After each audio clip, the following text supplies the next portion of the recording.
the timeless allure of real-life mysteries. There is something inherently magnetic about a good mystery.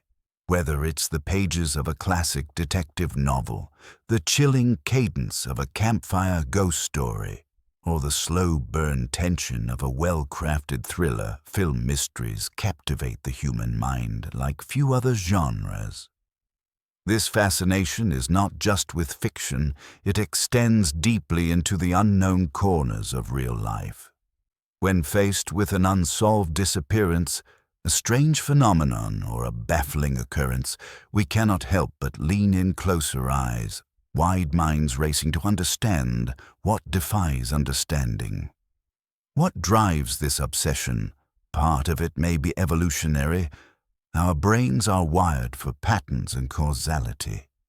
Mysteries present a challenge to that instinct.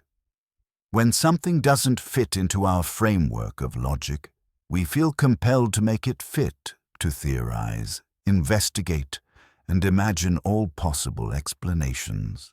The thrill of solving a mystery satisfies a deep psychological need to restore order and meaning.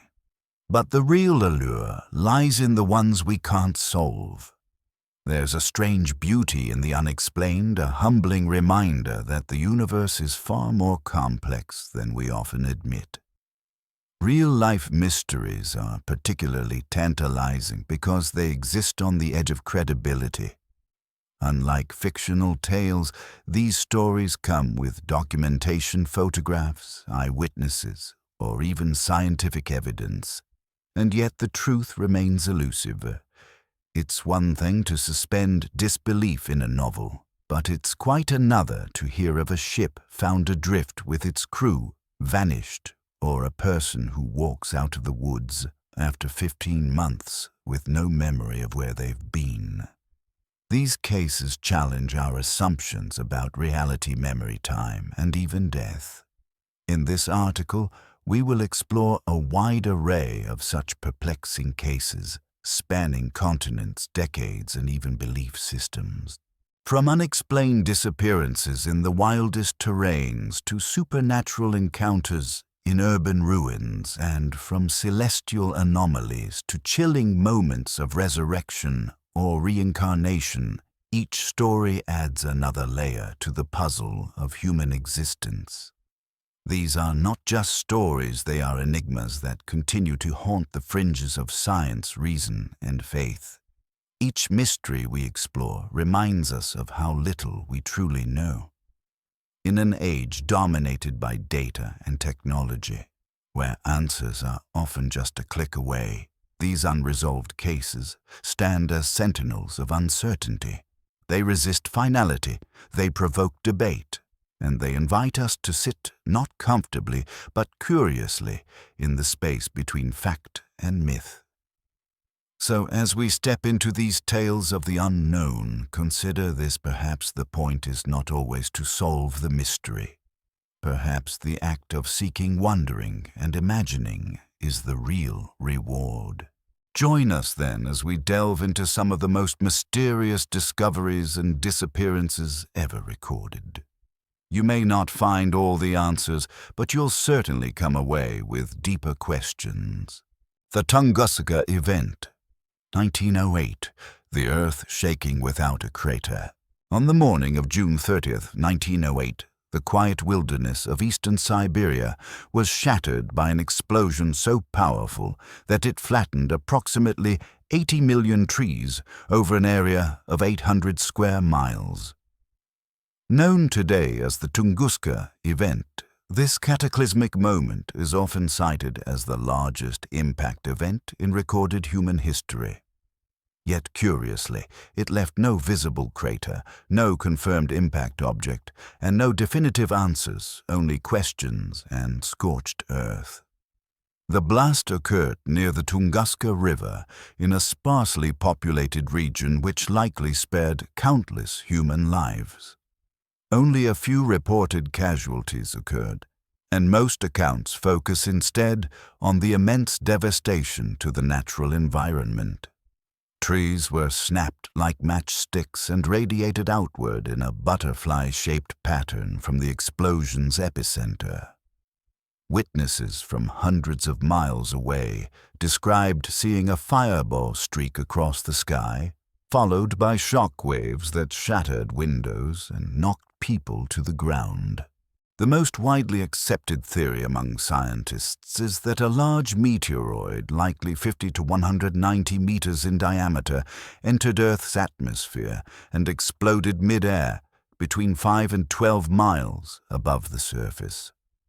This type of detonation is known as an airburst, and the energy released is estimated to have been equivalent to 3 to 30 megatons of TNT, far surpassing the atomic bomb dropped on Hiroshima. Despite the absence of an impact crater, this theory is supported by computational models and comparisons to other meteor airbursts, such as the Chelyabinsk event of 2013. Still, skeptics point out the strange absence of any meteoric fragments, radioactive residue, or direct physical evidence confirming a space rock's involvement. This has given rise to a host of alternative theories, some plausible, some wildly speculative. Among the more grounded alternatives are hypotheses involving cometary ice antimatter collisions, or even natural gas explosions. But more imaginative theories suggest alien spacecraft malfunctions, secret weapons testing, or Tesla's mysterious energy experiments. Adding to the intrigue is the context of the early 20th century. In 1908, Russia's scientific infrastructure was not equipped to immediately investigate such a remote event. It wasn't until nearly 2 decades later, in 1927, that a proper expedition reached the blast site. By then, much of the perishable evidence had been lost to time and nature. What researchers found was puzzling: no crater, but widespread tree destruction, a central zone of scorched earth, and a pattern indicating a massive atmospheric shock wave. Religious interpretations also flourished among local population. Some believed the explosion was divine punishment. Others whispered of angry spirits given the eerie silence and vast power of the event. And even today, over a century later, there remain those, including some researchers, who argue that a vital piece of the Tunguska puzzle is still missing. NASA has since categorized Tunguska as an official impact event without impact. It's a sobering reminder of how vulnerable Earth is to space phenomena, and how unprepared we remain for similar events in the future. The Tunguska event challenges our assumptions about celestial safety, urging us to remain alert to what lies beyond the sky. The mystery, like the forest it once flattened, continues to grow anew with each passing year. Though modern science provides likely explanations, the absence of concrete evidence keeps this event suspended in a haze of intrigue, leaving behind a question that still echoes in the Siberian wind: what really happened above the Tunguska River that fateful morning? The vanishing and return of Stephen Kubacki. In the frigid winter of 1978, a young college student named Stephen Kubacki embarked on what should have been a routine solo cross-country skiing trip along the icy shores of Lake Michigan. At the time, Kubacki was a 23-year-old student at Hope College in Michigan, known for his adventurous spirit and outdoor expertise. Having previously climbed mountains in Europe and skied extensively in the Midwest, this journey was nothing out of the ordinary, until it became one of the most baffling missing person cases in American history. When Stephen failed to return home, his absence quickly raised concern. Snowmobilers discovered his skis and poles abandoned near the lake's southeastern shoreline. Even more puzzling, his footprints in the deep snow led away from the ski gear and then suddenly stopped, as if he had vanished into thin air. His backpack was also found appearing to have been dropped abruptly. Local authorities, assuming the worst, theorized that Kubaki had ventured onto the ice, fallen through, and drowned. With no body recovered, his family and friends were left to mourn, assuming he had perished in the cold waters. But the case took a dramatic and utterly mysterious turn 15 months later. On May 5, 1979, Stephen Kubaki walked through the front door of his parents' home, alive, disoriented, and unaware of how much time had passed. He claimed to have awakened on a grassy knoll in Massachusetts, nearly 700 miles away from where he had disappeared. He was wearing unfamiliar clothes and had a bag filled with items that didn't belong to him, including maps and travel documents written in handwriting he didn't recognize. Kubaki could not recall where he had been or how he got there. The last memory he could piece together was from the day he disappeared, gliding on his skis near the frozen lake.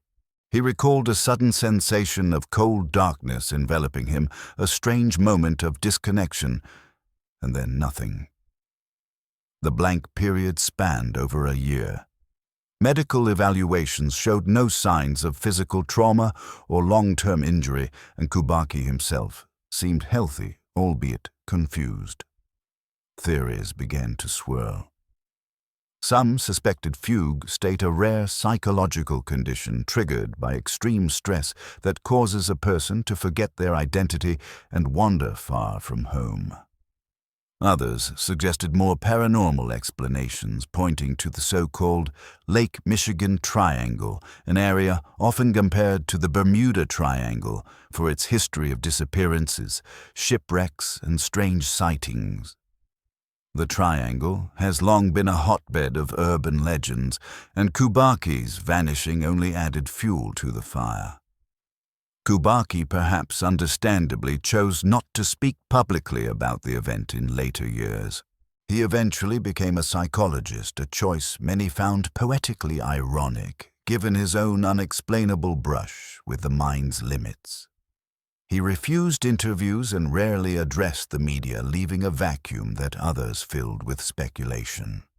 To this day, no one can definitively explain what happened to Stephen Kubaki during those missing 15 months. Was it a dissociative psychological episode, a supernatural phenomenon, or something else entirely? The footprints that led nowhere remain symbolic of the mystery itself, a path into the unknown and a return no one could have predicted. The mysterious man called Jerome. On September 8, 1863, the quiet coastline of Sandy Cove, Nova Scotia, became the setting for one of the most haunting mysteries in Canadian history. That day, local residents discovered a man lying on the beach barely alive, with both of his legs freshly amputated above the knees. He could not speak. He had no possessions, and he had no way to communicate who he was or how he had come to be there. The locals, moved by a sense of Christian duty and compassion, took him in and named him Jerome. What followed was a life lived in silence, shadowed by mystery. Jerome remained mute throughout the 42 years he lived after his discovery. He never revealed his name, his origin, or even his language. Some claimed he muttered incomprehensible words from time to time, including what sounded like Colombo or Trieste, which led to speculation that he might have been Italian. However, no one could verify this, and Jerome never confirmed or denied anything. He was eventually taken in by the Comeau family in Meteghan, Nova Scotia, where he lived the rest of his life. The family cared for him with dignity and kindness, feeding him, sheltering him, and including him in daily routines. Despite his physical limitations and inability to work, Jerome became a quiet, consistent presence in the household. He would often sit by the window or bask in the summer sun, seemingly at peace yet utterly disconnected from the life he might have once lived. Theories about his identity and origin abounded. Some believed he was a European nobleman, perhaps betrayed by political rivals and mutilated to prevent him from returning home or revealing secrets. Others suggested he might have been a sailor or a naval officer, perhaps wounded in a battle or shipwreck and discarded by his crew to avoid responsibility. His dignified bearing and dark Mediterranean features lent some weight to the idea that he was of Italian or Spanish descent. Another compelling theory links Jerome to a man known as Gamby the Frozen Man, who was discovered a few years earlier in New Brunswick and also had his legs amputated due to gangrene. Gamby was eventually removed from his care facility due to financial burdens around the same time Jerome appeared in Sandy Cove. The striking similarities between their stories have led some researchers to suggest that Gamby and Jerome might be the same person, relocated under a new name to live out his life in secrecy. Despite the many attempts to uncover the truth, including linguistic analysis, medical records, and historical research, no one ever discovered Jerome's real identity. He died in 1912 and was buried in the Catholic cemetery of Metegan, leaving behind only questions. His grave, marked with the name given to him by strangers, serves as a reminder of how fragile and elusive identity can be. Jerome's story is not just about a man with no name, it's a reflection of the human need to know, to connect, and to understand. His life challenges us to consider how we treat the voiceless, the unknown, and the abandoned. In a world obsessed with answers, Jerome remains an open question, and perhaps in that way a silent mirror of our own forgotten mysteries. The reincarnation case of Shanti Devi. Among the most compelling and well-documented cases of alleged reincarnation is the story of Shanti Devi, a girl born in New Delhi, India, in 1926 who shocked her community and eventually the entire nation with vivid memories of a past life. Her case is not just a curiosity, but a phenomenon that attracted the attention of scholars, journalists, and even Mahatma Gandhi himself. It remains one of the most fascinating spiritual mysteries of the 20th century, blurring the lines between folklore religion and empirical inquiry. From the earliest years of her life, Shanti Devi was notably quiet. But around the age of 4, she began to speak of people, places, and events that no one in her family recognized. She insisted that her true home was not in Delhi, but in a town called Mathura, approximately 93 miles away. She claimed to have lived there with her husband and a son, and that her name in that life had been Lugdi Devi. The details were not vague or dreamlike, they were precise. She described the layout of her home, local customs, and even the physical ailments she had suffered during childbirth, including the cause of her death complications just days after delivering a son. Her parents initially dismissed these claims as childhood imagination, but Shanti grew increasingly distressed, especially when her memories were dismissed. At one point, she even attempted to run away and return to Mathura on her own.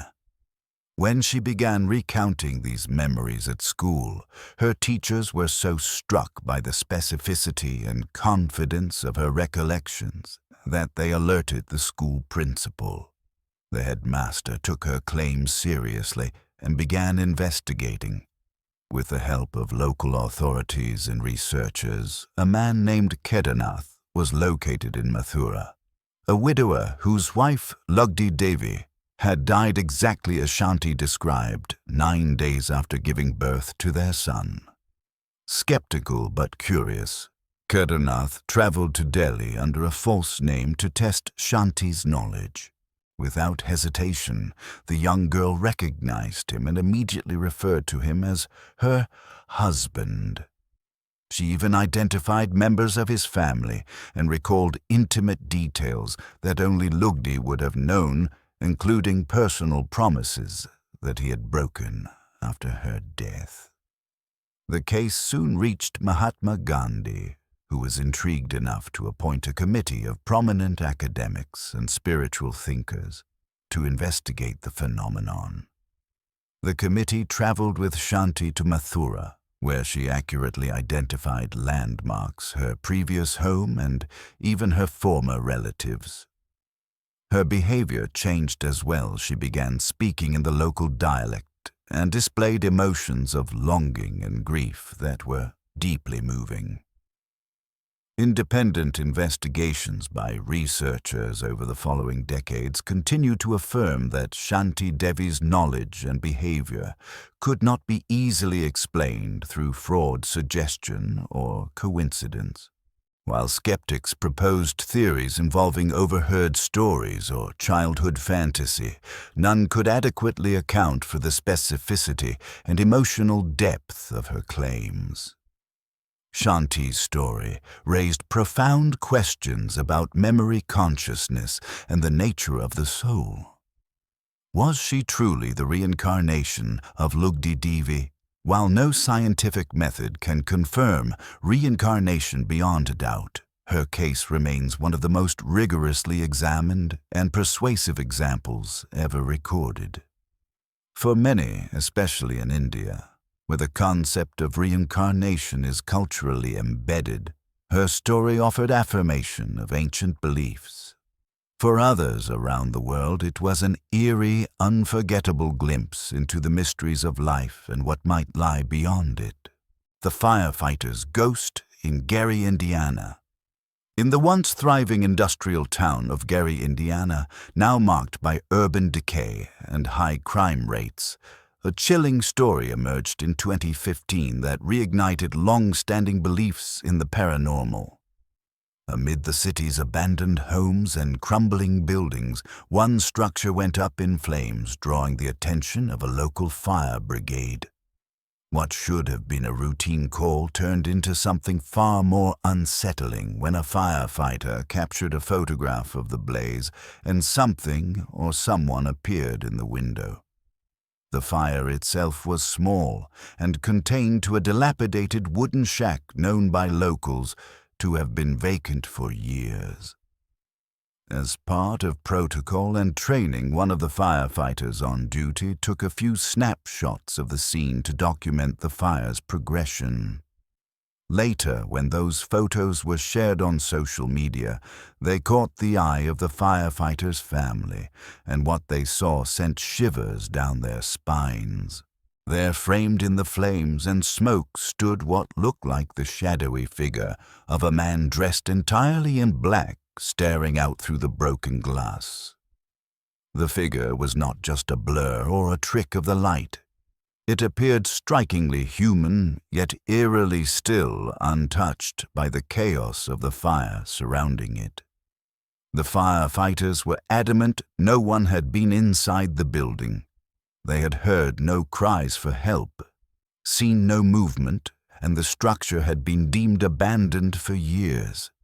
There were no signs of forced entry, squatting, or even belongings inside.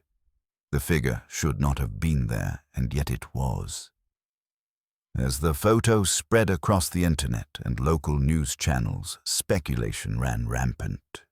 Some called it a hoax or the result of pareidolia, the brain's tendency to perceive meaningful images in random patterns such as faces in smoke or clouds. Others claimed it was simply a shadow or a trick of the light. But many in Gary weren't so quick to dismiss it. They believed it was a ghost, a spirit bound to the decaying remains of a town that had seen better days. Gary, Indiana, has long been a breeding ground for urban legends and supernatural lore. With its abandoned schools, empty churches, and hollowed-out neighborhoods, It's easy to see why stories of hauntings find fertile ground. In fact, the city gained national attention just a year earlier for the Demon House, a home reportedly plagued by violent poltergeist activity and demonic possession, even investigated by police and social services. The photograph from the burning shack added a new chapter to Gary's ghostly reputation. Paranormal enthusiasts flocked to the site, hoping to witness something for themselves. Some brought EMF detectors, cameras, and voice recorders trying to capture evidence. Others came just to stand near the spot and feel the strange, heavy energy they believed lingered there. Though no definitive explanation has ever been given for the figure in the flames, the story serves as a potent reminder of how deeply place and atmosphere can affect human perception. In a city forgotten by industry and hope, it's not surprising that ghosts, real or imagined, seem to rise from the ashes. Whether you believe the figure was a spirit, an illusion, or something else entirely, the story taps into a universal fear that there are presences among us we cannot see or explain, watching from the shadows, or in this case from the fire. The Flannan Isles. Lighthouse. Mystery. Few disappearances have stirred the imagination as deeply as the one that took place on the remote Flannan Isles off the western coast of Scotland in December 1900. A lighthouse perched atop the island of Eilean Moor stood as a beacon of safety to passing ships until one day its light went inexplicably dark. When a relief vessel arrived to investigate, the keepers assigned to the lighthouse had vanished without a trace, sparking one of the most enduring maritime mysteries in modern history. On December 26th, the Hesperus, a lighthouse supply ship, arrived to relieve the 3 men stationed at the Flannan Isles: James Duckett, Thomas Marshall, and Donald MacArthur. But from the moment the vessel approached the island, something felt off. The lighthouse flag was missing. No one was waiting at the landing to greet them. A flare was fired into the air, still no response. A search party was dispatched ashore, and what they found was deeply unsettling. Inside the lighthouse, everything seemed frozen in time. Beds were unmade, clocks had stopped, and a meal appeared to have been abandoned mid-preparation. Outside, the weather had been treacherous in recent weeks, and the island showed signs of damage: broken railings, twisted equipment, and missing storage boxes that had once been firmly secured in the rocks below. But none of this explained why all 3 keepers would have left the safety of the lighthouse during a storm, especially without appropriate outerwear. Theories emerged rapidly. The most accepted one at the time was that the men had gone down to secure equipment in the midst of a storm and were swept away by a rogue wave. Robert Muirhead, superintendent of the Northern Lighthouse Board, suggested this in his official report, supported by the fact that the island's west side had been battered by high seas. Later, researchers like James Love added that one of the keepers, Marshall, had previously been fined for losing equipment during a gale, and may have taken risks to avoid being penalized again. Still, doubts lingered. Why was the main gate locked and the lighthouse itself tightly shut, as if they had expected to return shortly? Why did the logbook contain entries describing terrifying storms that didn't appear in meteorological records? One entry said that MacArthur, known for his toughness and volatility, had been weeping. Another mentioned the men praying despite being safely housed in a fortress-like structure far above sea level. Could they have seen or experienced something far more disturbing than a storm? The island's folklore only deepened the mystery. Eilean Moor was said to have supernatural energy. Local shepherds refused to leave their flocks overnight, and an ancient chapel on the island was said to move even hardened skeptics to their knees. Legends of a little people. Strange lights and otherworldly creatures had circulated for centuries. Speculation has ranged from the logical to the fantastic. A fight that escalated into murder and suicide, a pact to escape their isolated lives, or even an encounter with a force beyond understanding. But no definitive evidence has ever emerged. The 3 men were never found. To this day, the disappearance of the Flannan Isles lighthouse keepers remains one of the sea's great enigmas. It serves as a stark reminder of nature's power, isolation's toll, and the dark, unknowable places where human stories vanish into silence. Mystery airships of 1896 to 1897. Long before the Wright brothers took their first powered flight at Kitty Hawk in 1903, the skies above America were already stirring with stories of unidentified flying machines. Between 1896 and 1897, hundreds of people across the United States claimed to witness large, cigar-shaped airships silently gliding through the skies decades ahead of their time. These sightings, known collectively as the mystery airships, remain one of the earliest recorded waves of UFO phenomena, and to this day they defy simple explanation. The first notable sighting occurred in November 1896 over Sacramento, California. Witnesses reported a bright light slowly moving across the night sky, accompanied by odd mechanical noises. Within days, similar accounts surfaced in San Francisco, Oakland, and as far east as Chicago and Missouri. People described massive flying crafts, often with multiple propellers, metallic hulls, and blinding searchlights. They moved against the wind, hovered in place, and then vanished with extraordinary speed. Unlike the flying saucers of later decades, these crafts bore a strangely industrial and human-like design, as if they were inventions from a future that hadn't arrived yet. Some of the reports were deeply bizarre. In Missouri, witnesses claimed to have seen a downed airship about 20 feet long with 3 enormous propellers. When a local approached, 2 tall humanoid figures emerged. They appeared human, but spoke in a language no one could understand. When asked where they came from, they reportedly pointed to the sky and muttered something that sounded like Mars. Then, without further explanation, they re-entered their craft and lifted off into the night. As the sightings grew, so did the accounts of more disturbing encounters. One farmer claimed an airship had hovered over his field and tried to abduct one of his cows using a cable. The animal struggled and became entangled in the fence, which was ultimately pulled up by the ship along with the cow, before both disappeared into the sky. Days later, another witness, Colonel H.G. Shaw of Stockton, California, claimed he encountered an enormous metallic craft on the ground.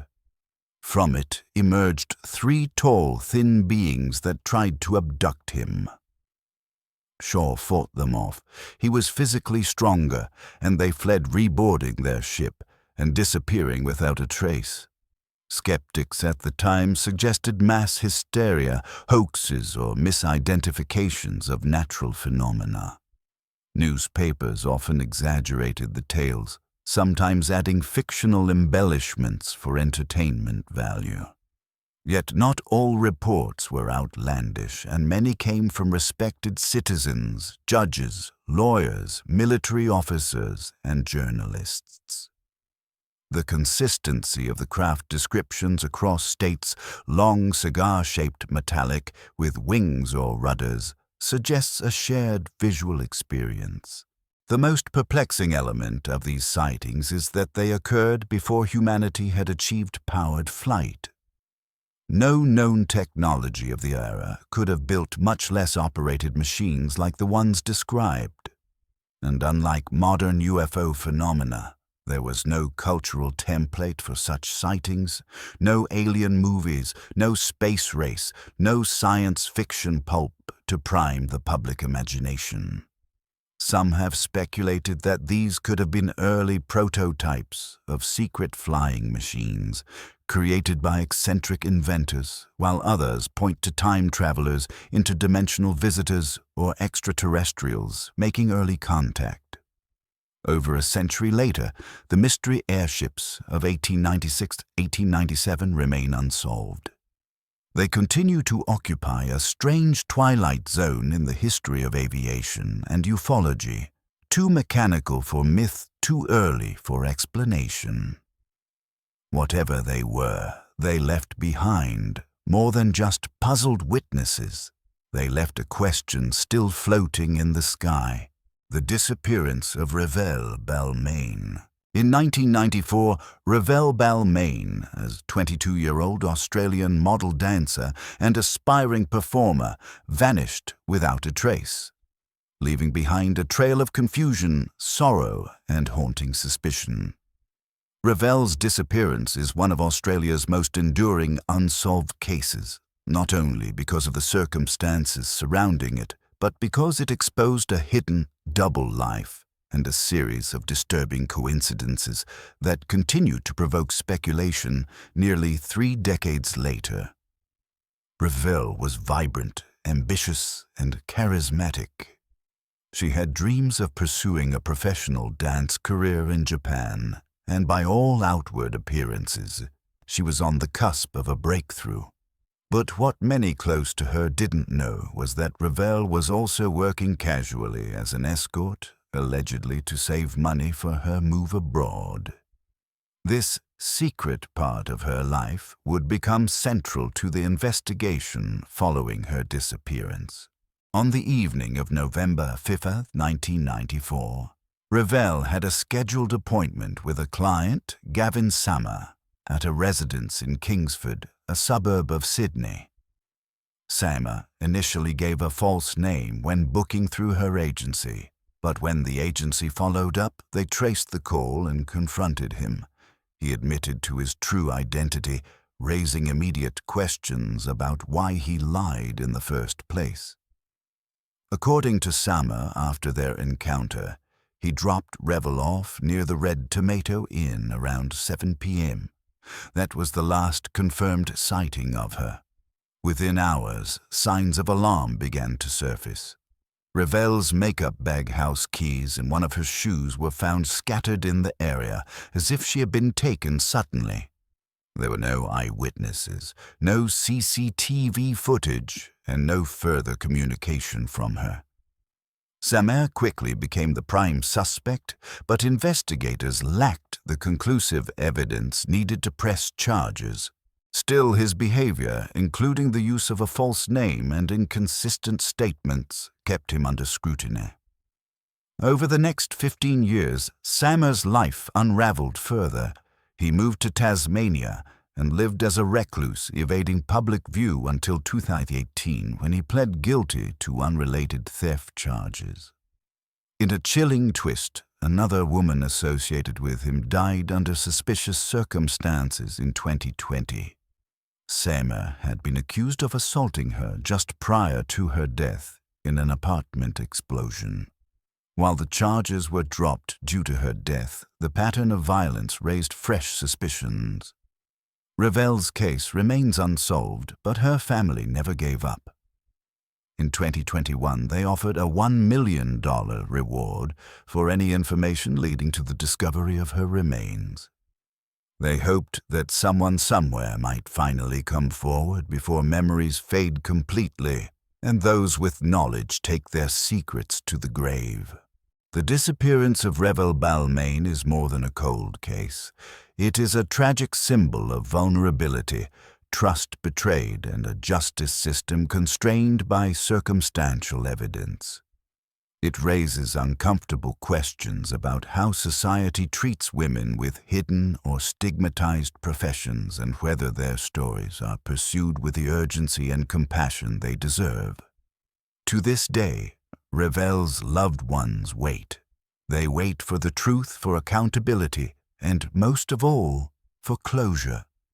Her beauty and ambition were undeniable, but her fate remains an open wound, a silence that speaks volumes in a story begging to be heard.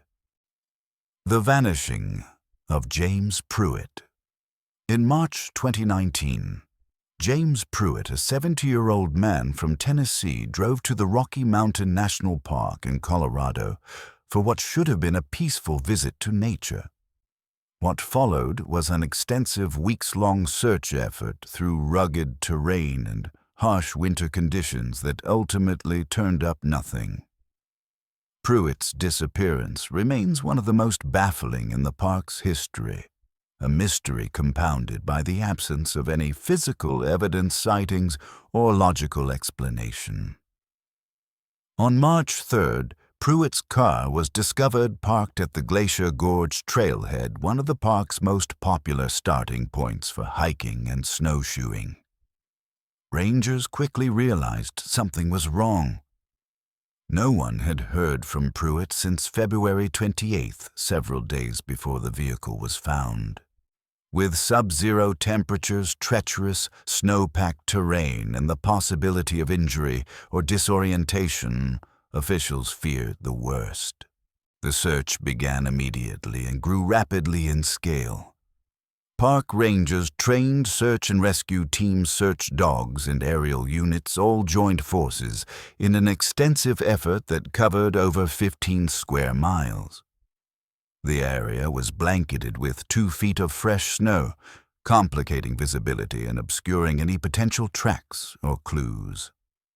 Despite their best efforts, the searchers found nothing: no clothing, no gear, no footprints, and, most significantly, no body. James Pruitt seemed to have vanished into thin air. In the weeks that followed, search efforts continued sporadically, always impacted by Colorado's unpredictable mountain weather.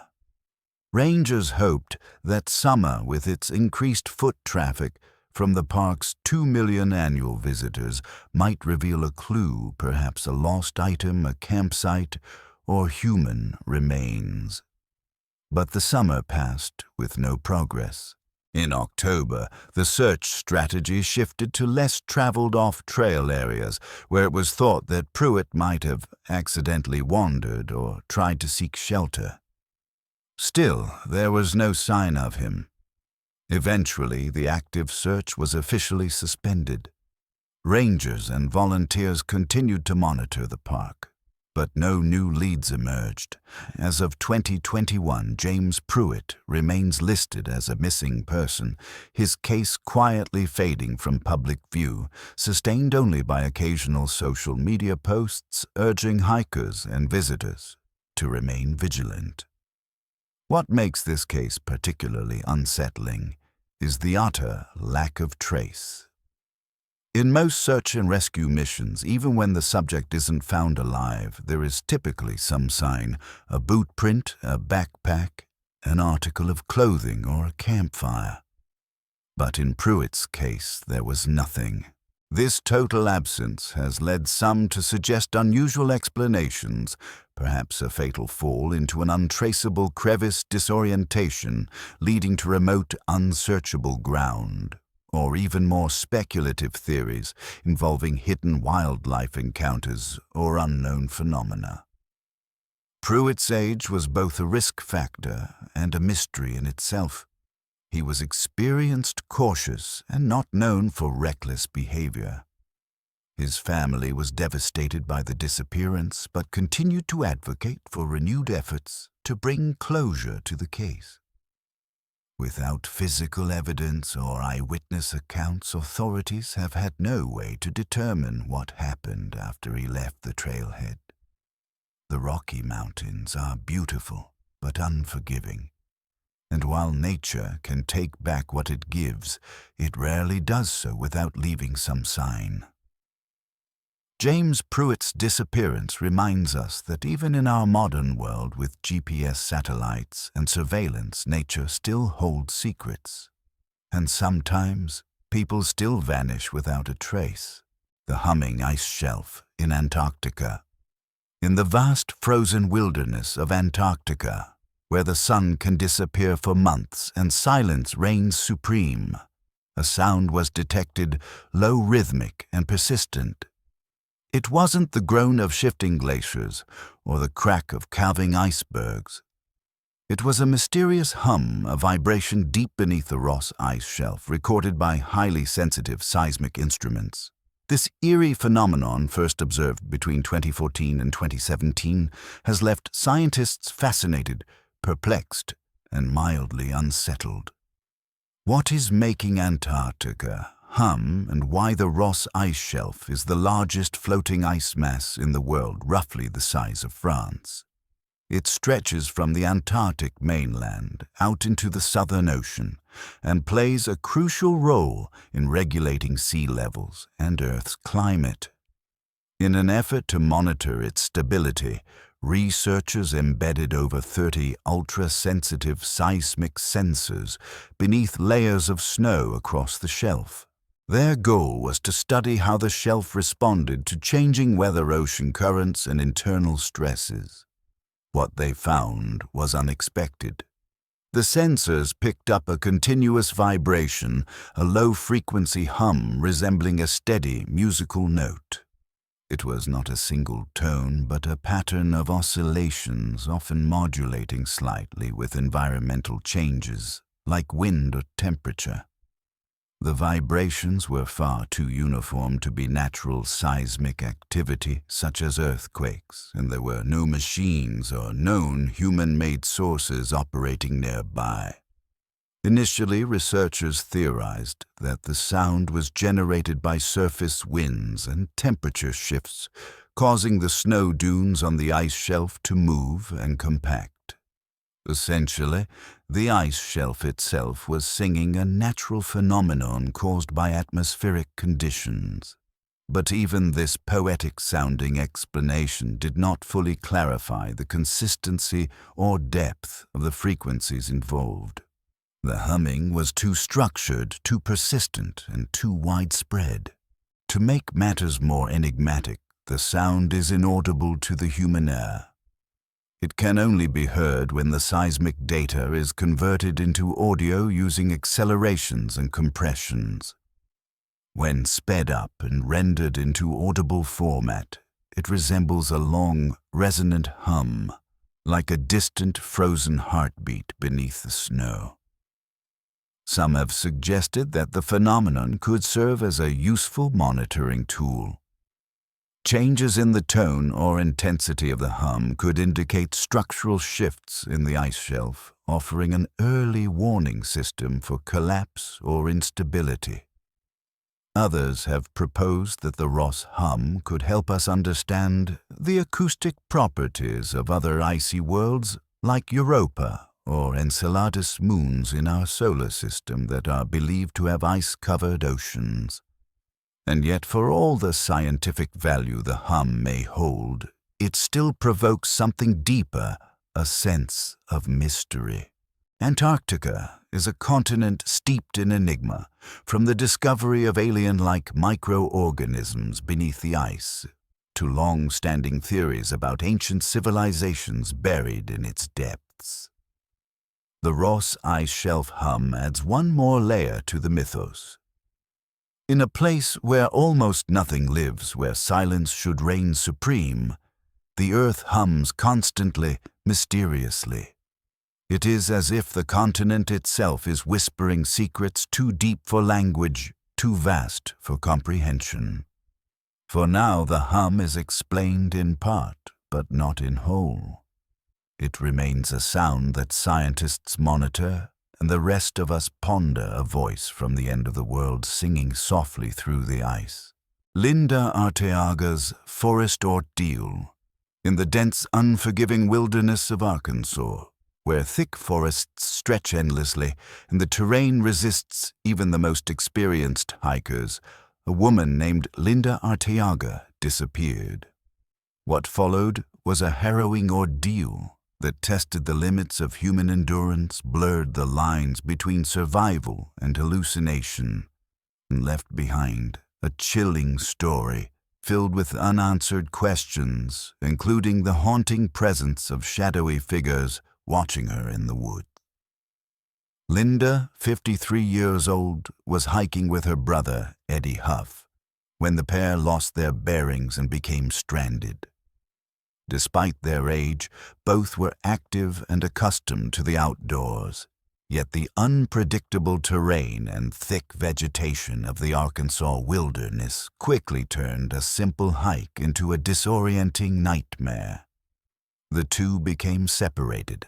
Huff managed to emerge from the woods after 2 days, believing in a moment of what may have been hallucination that he had seen his sister safely sitting on the porch of a family member's house. But Linda had not been found. Unbeknownst to Huff, Linda remained lost barefoot and increasingly disoriented in a landscape that offered no direction and little mercy. When her family realized something was wrong, they alerted authorities. But days had already passed.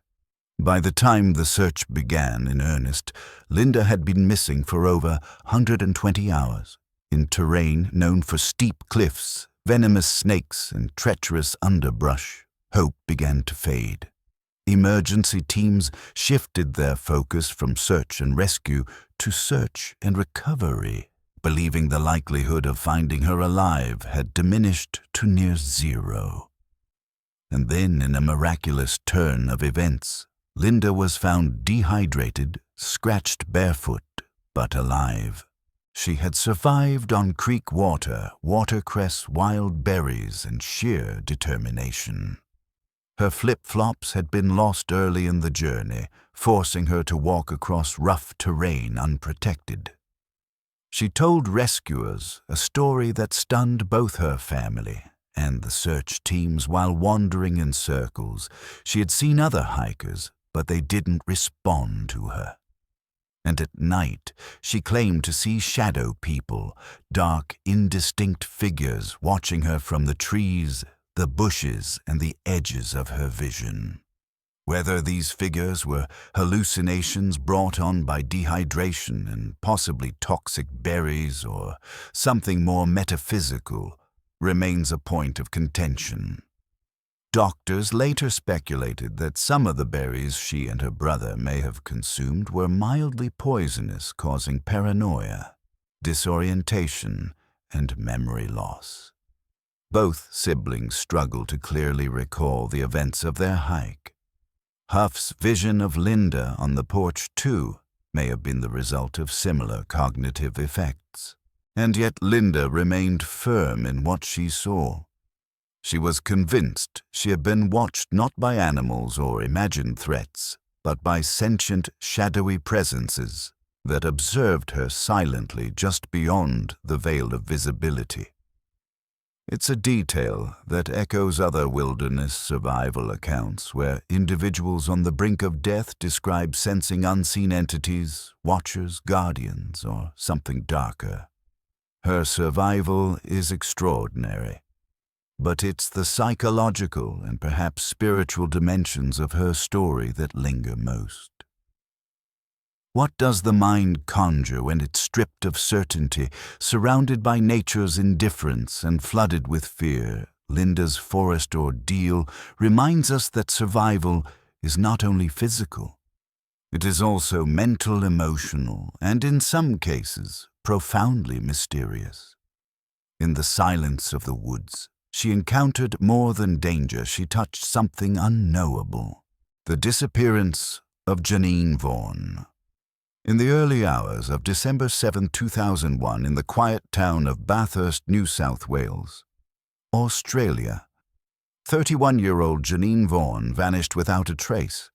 After a night out with friends, she was last seen getting into a red car, a vehicle that would never be identified, and a ride that would mark the beginning of one of Australia's most disturbing cold cases.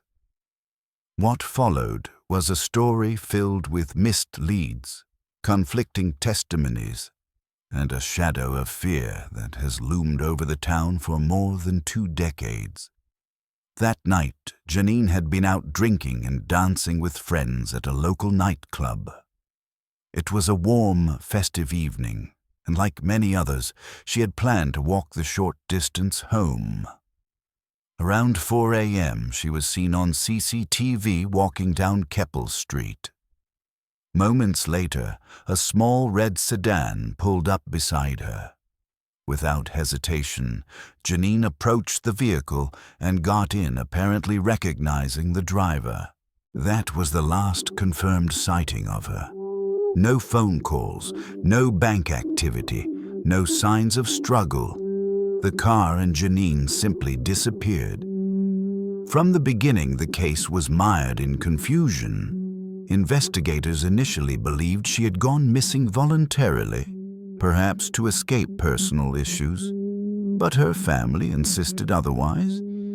Janine had just started a new job, she had plans for the holidays, and by all accounts, she was in good spirits. There was no reason to disappear, and certainly not without any preparation. As weeks turned into months, suspicions grew and the case took a dark turn. A local police officer, then Detective Brad Hosemans, became a person of interest. He was known to Janine, had reportedly shown interest in her before, and matched the description of someone seen in a red car. But without concrete evidence, the investigation stalled, and Hosemans vehemently denied involvement. He later sued the police for damages to his reputation and was cleared of wrongdoing. Yet the stain of his alleged connection to the case never fully disappeared. Years later, an independent crime commission reopened the case and held public hearings. New witnesses came forward offering fragmented memories, rumors, and suggestions of a cover-up. Some spoke of corruption within the Bathurst police force. Others hinted at a broader network of individuals who may have known more than they ever admitted. Still, no arrests were made. What haunts many about Janine Vaughan's case is the sense of intimacy in the moment of her disappearance. This wasn't a remote hiking trail or a wilderness accident. She was taken from the heart of a town she knew well, from a street she'd walked hundreds of times. She wasn't dragged into the shadows. She walked willingly into a car, presumably with someone she trusted or at least didn't fear. And then, nothing. No body has ever been recovered. No driver has ever come forward. Her family continues to search, to mourn, and to raise awareness, holding on to the hope that someone somewhere knows what happened. Janine's disappearance remains unsolved. It is a painful reminder that evil doesn't always come from strangers in the night. Sometimes it arrives with a familiar smile in a car you think you recognize. And sometimes the most terrifying mysteries are the ones that begin with trust and end in silence. The Aokigahara Forest and the vanishing visitors. At the base of Japan's sacred Mount Fuji lies a forest of haunting beauty and unsettling silence, Aokigahara, also known as the Sea of Trees. With its moss-covered lava floor, twisted trees, and eerie quiet, the forest feels suspended between worlds. But Aokigahara is infamous for far more than its natural beauty. It has become globally known as the Suicide Forest, a place where hundreds have come to end their lives. And among the legends that swirl around this place, one chilling claim stands out: some visitors simply vanish and are never found. Aokigahara is dense, almost unnaturally so. The thick foliage and porous volcanic rock absorb sound, creating an eerie quiet that disorients even experienced hikers. Compasses often fail due to the high iron content in the ground, making navigation difficult. This labyrinthine quality, paired with a long cultural association with death and eerie, restless spirits, has transformed the forest into a space where myth and mortality collide. Each year, search and recovery teams comb the forest in hopes of finding and sometimes preventing suicide attempts. But there are those who venture into Aokigahara and never return, leaving behind no bodies, no belongings, no notes, just absence. These cases have puzzled authorities and inspired speculation.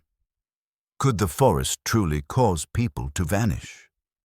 While some attribute these disappearances to the harsh terrain, steep caves, hidden crevasses, and the potential for fatal missteps, others believe something far stranger is at work. Local folklore speaks of vengeful spirits that lure the lost deeper into the woods, never to be seen again. Spiritualists claim the forest is a thin place, a veil between this world and the next, and that its energy is charged with sorrow, despair, and lingering souls. Multiple witnesses, including tourists and forest workers, have reported feeling watched, touched, or even called to by unseen forces. Some speak of whispering winds that carry voices of figures darting between trees, or of a sudden, overwhelming urge to walk off the trail as if drawn by something invisible. For those who go missing, some believe it is not suicide, but seduction. A pull-in into something older, deeper and darker than human understanding. Psychologists point to a phenomenon called place-induced dissociation, where certain environments, especially those as emotionally charged as Aokigahara, can trigger altered states of consciousness. For individuals already struggling, the forest's quietude may exacerbate a desire to disappear physically and psychologically. But even this doesn't explain the utter lack of trace in some cases. Even more unsettling are the stories of people who entered the forest with companions and suddenly inexplicably separated. There are accounts of hikers turning around to find their friends gone with no sound of footsteps, no call for help, no sign of where they went, as if they were swallowed whole by the trees. Today, signs at the forest's entrance plead with visitors to reconsider. Your life is a precious gift, one reads. Another directs people to mental health services, and yet the forest continues to call. Aokigahara is more than a location. It's a mirror of human suffering, a magnet for myth, and a mystery that continues to deepen. Whether explained by psychology, topography, or something otherworldly, its legend endures not only as a place of endings, but as a portal to the unknown. And in that shadowed silence, some still vanish, without a trace. The disappearance of Christopher Tompkins. On a quiet morning in January 2002, 20-year-old Christopher Tompkins vanished without a sound, a scream, or a trace, except for one sock hanging from a barbed wire fence and a set of footprints that suddenly stopped.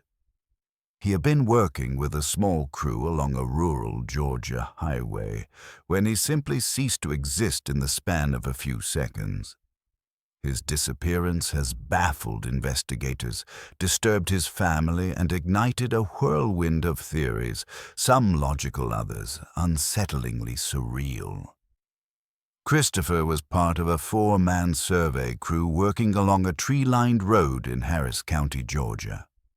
The group was spaced out every few dozen yards, each man focused on his task. Tompkins walked behind his supervisor, just out of sight, but within calling distance. Then, in the blink of an eye, he was gone. No one heard a sound, no cries, no rustling through the underbrush. Nothing. When the team retraced their steps, they found only a few strange clues. One of Christopher's boots was discovered on the side of the road. Nearby, a pair of work tools lay on the ground, abandoned. Most chilling of all, a single sock was found caught in a barbed wire fence on the opposite side of the road from where he had been walking. There were footprints in the soft earth, but they abruptly ended as if he had been lifted off the ground. The search for Christopher was immediate and extensive. Police combed the area on foot, used dogs to track scents, and even employed helicopters to survey the surrounding woods. Nothing emerged. No body, no phone, no signs of a struggle. It was as if the earth had opened up and swallowed him. His mother, Ann Tompkins, believed something unnatural happened that day. She described her son as responsible, hard-working, and deeply close to his family. He wasn't someone who would run off without warning.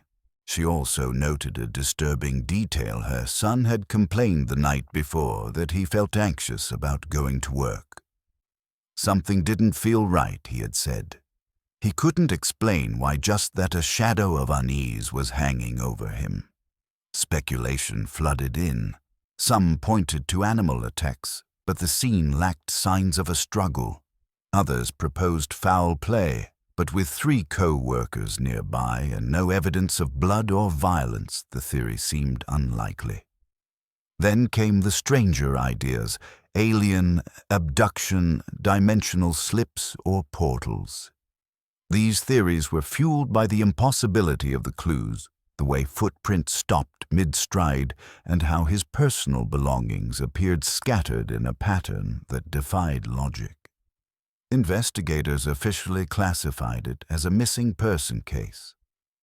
But without leads, the file grew cold. Over the years, tip lines remained open, but nothing credible surfaced.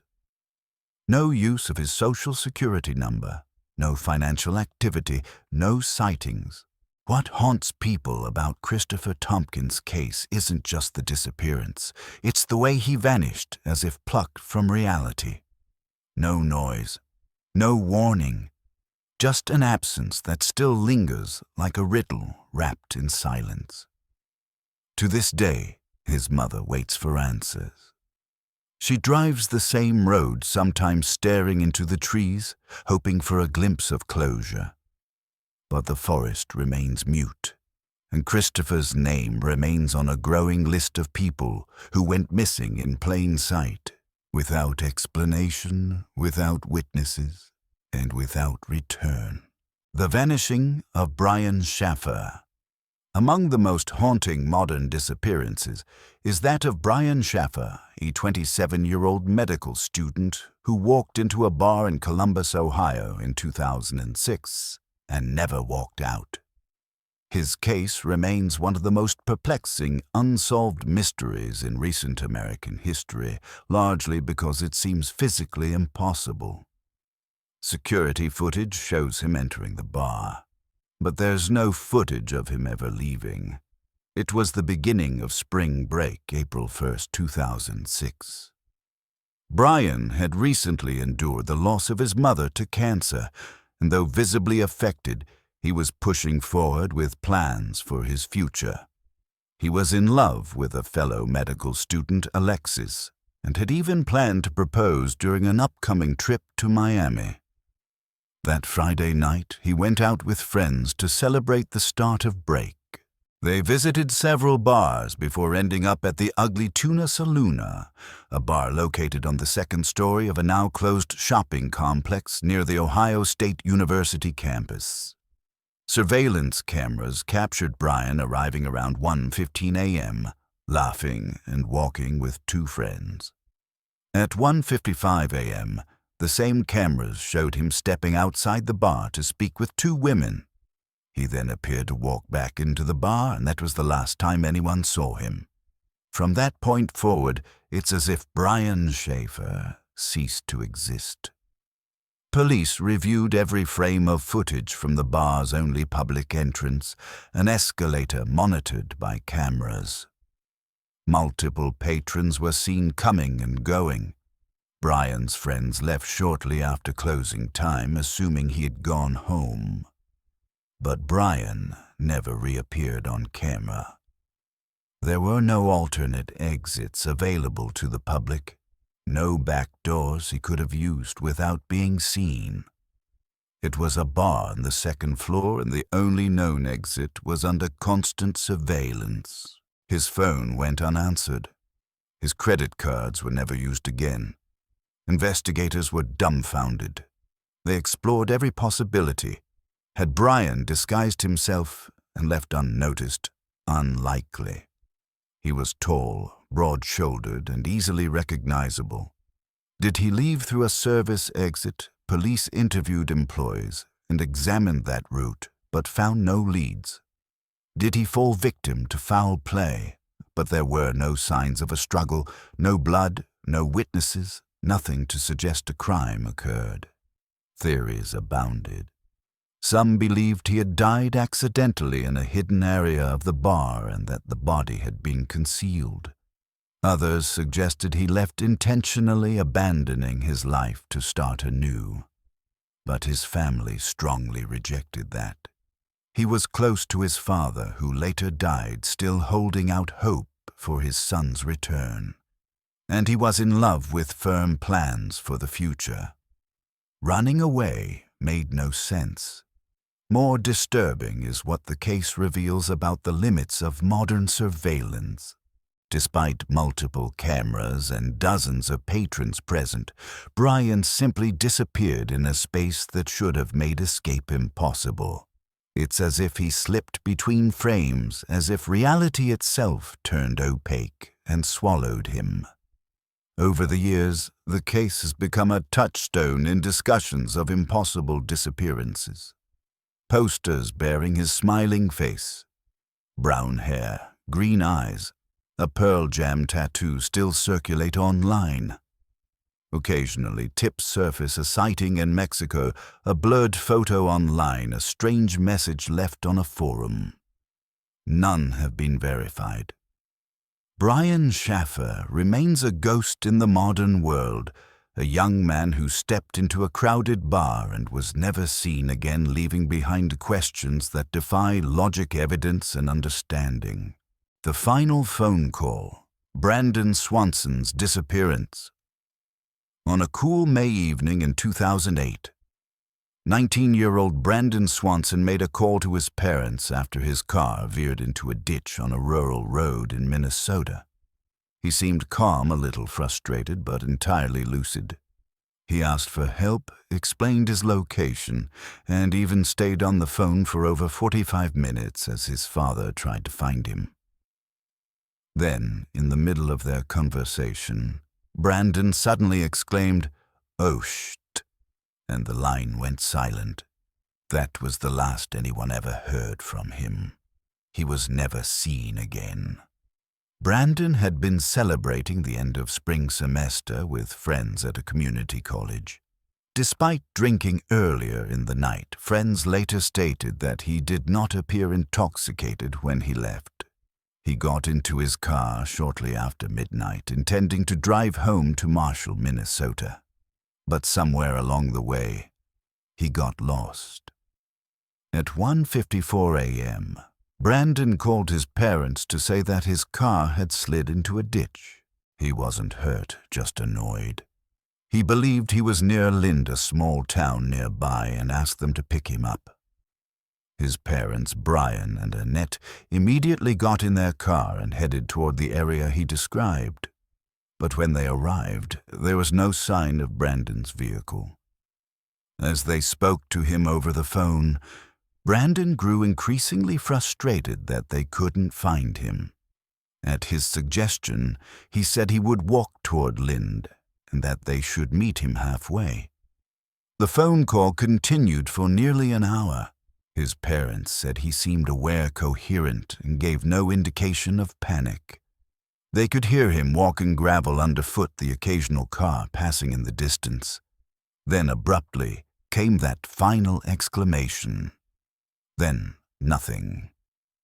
Calls to Brandon's phone went unanswered. It eventually went dead. When daylight came, authorities began their search, and what they found only deepened the mystery. Brandon's car was eventually located, but it was not near Lind. It was nearly 25 miles away near Taunton on the border of Lincoln County, completely in the wrong direction. It was a vast rural area, surrounded by open fields, rivers, and sparse gravel roads. Investigators used dogs to track his scent, which seemed to follow the road and then veered into a field down a gravel path and toward the Yellow Medicine River. There the trail abruptly stopped. No signs of struggle, no blood, no personal items left behind. No body, just a trail that ended mid-path. Over the years, every possible theory has been explored. Some believe he accidentally fell into the river and drowned, but exhaustive searches with divers and sonar found nothing. Others speculate he encountered a wild animal or even foul play, but no evidence has ever supported these ideas. Then there are those who suggest something stranger, that Brandon may have unknowingly walked into a thin place, a fold in reality, or experienced a sudden dimensional shift. What haunts this case most is the phone call. The idea that a parent could be on the line with their child as they vanish not gradually but instantly is deeply disturbing. There were no screams, no long silence of confusion, just a startled outburst, then eternal quiet. The case remains open, and his parents have become vocal advocates for reform in how missing persons are treated in the early hours. Minnesota passed Brandon's law in 2009, requiring immediate response to adult missing person cases under suspicious circumstances. Yet despite the legal progress, Brandon himself remains missing, lost not only in space, but in a puzzle that offers no answers, only echoes of a final, unfinished conversation.